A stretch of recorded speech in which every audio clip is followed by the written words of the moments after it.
Hi friends, দেখো এটা কি ডিমের কারি। কেমন হয়েছে দেখতে? অবশ্যই তোমরা বলবে। আর এত সুন্দর একটা ডিমের কারি কিভাবে রান্না করলাম চলো দেখতে থাকো। হাই ফ্রেন্ডস, তোমরা সবাই কেমন আছো? আশা করি তোমরা সবাই ভালো আছো। আমি রিনা, ওয়েস্ট বেঙ্গল ইন্ডিয়া থেকে বলছি। দেখো আমি এখানে কি রান্না করছি বলো তো? ডিম। তোমরা কে কে ভালোবাসো ডিম খেতে? আমাকে একটু কমেন্ট করে জানিও।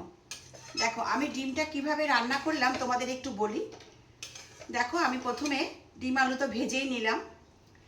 ডিম আলুটা ভাজা হয়ে গেলে তার মধ্যে আমি পেঁয়াজ পেস্ট করে রেখেছি সেটা দিয়ে দিলাম। তারপর রসুন আদা পেঁয়াজ ভালো করে কষিয়ে নিয়েছি। তার মধ্যে দিয়ে দিলাম ধনে জিরের গুঁড়ো, কাশ্মীরি মির্চ, লঙ্কার গুঁড়ো, আর দিয়েছি গরম মশলা, পরিমাণ মতো হলুদ আর স্বাদ মতো নুন দিয়ে দিয়েছি।